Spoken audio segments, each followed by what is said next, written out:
Good morning, students. I am your English teacher Bani Midha. I will be taking your literature as well as grammar lessons. I welcome you all to my class. I am sure you will enjoy listening to the videos, at the same time learning new words and improving your vocabulary. Today, we will do the first lesson in literature, and that is The Shell Falls Apart.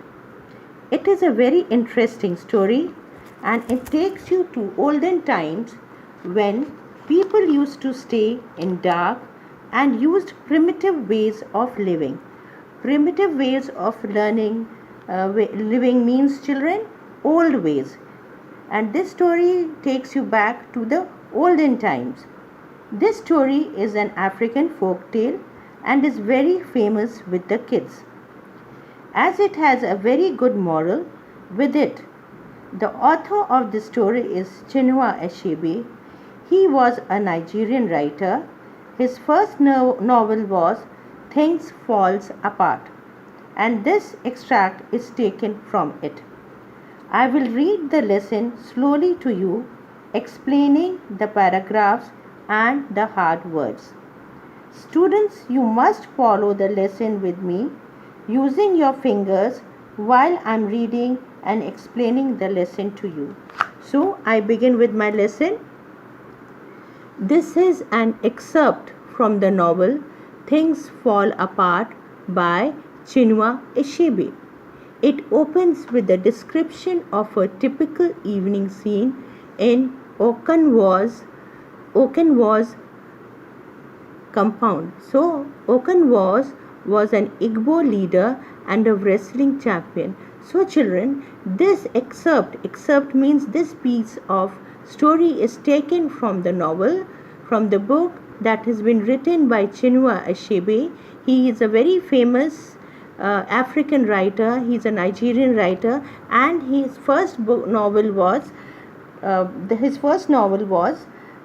Things Falls Apart, and this is taken from this novel. And in this story we see that the day's work is done and his wife Egwefi is sharing songs and stories with the children.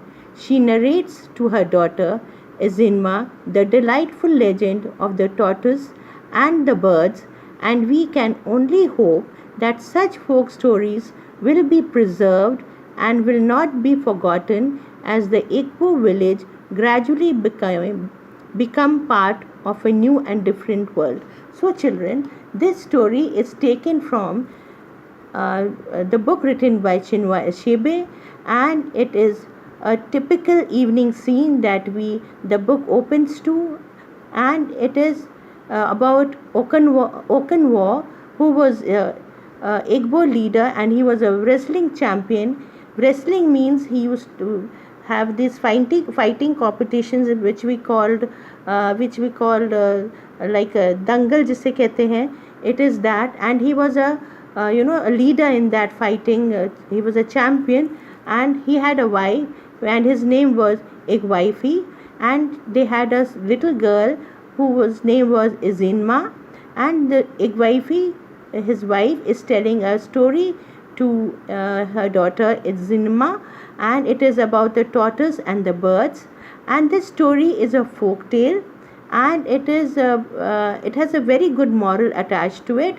And we see the description of this Igbo village, which is in Africa, and we will see that this village is this story is about the olden times where people used to use old ways of living, and they use olden things. Now the times have changed and people have started using modern gadgets, but in those days there were no modern gadgets, and people used old ways of living. So I read the lesson to you, children. The night was impenetrably dark. Impenetrably dark means it was very dark. It was a blanket of darkness that was around the village. The moon had been rising later and later every night, until now it was seen only at dawn. So it was complete darkness, and the moon could be not be seen as it came out late. And whenever the moon rose at cock crow means the early morning, where we hear the cocks crowing in the morning round about 4 o'clock or 3 o'clock, the nights were black as a charcoal. So when the moon also rose late over here, and when it rose it was a complete darkness, and you could hear only the voice of the cock crows. Isinma and her mother sat on a mat on the floor after their supper of yam fofo and bitter leaf soup. So these people, they had their supper. Supper is dinner. It is an early meal that the people have it around 7 o'clock, and it is their dinner too. So supper means dinner time, and they had a soup which they called yam fofo soup, which must be their the yam soup which they called fofo, and it was made of bitter leaf soup. So yam is a kind of a vegetable which is underground, which is grown underground, and I'm sure you all must have had yam. It is in Hindi it is called zimikand, and I'm sure you must have enjoyed eating it too. A palm oil lamp gave out a yellowish light. So there was a thin yellow light coming out from the lamp, and it was an oil lamp which was burning in one corner of the house. You can see the lamp here also, children. A palm oil gave out yellowish light, and when these lamps burn, they give out yellow light.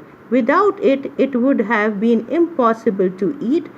One could not have known where one's mouth was in the darkness of that night. So it was so dark that you could not touch your face also, and it was difficult to see where your face was, and when you could make out only when you touched it.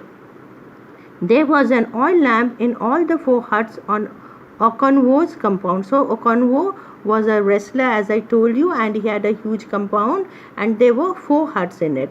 So, and each hut seemed from the other looked like a soft eye of yellow light, half light set in the solid massive of night. So these all the 4 huts had this lamps burning, and from far off it looked as small yellow eyes burning at night, and the whole area was covered with darkness. So children, I end here with my module. I will be taking this lesson again in the next module, children. So children, go over the lesson, read it this page, and please stay safe and blessed, and please take care of your parents also, help them in their work, and be good. Thank you, students.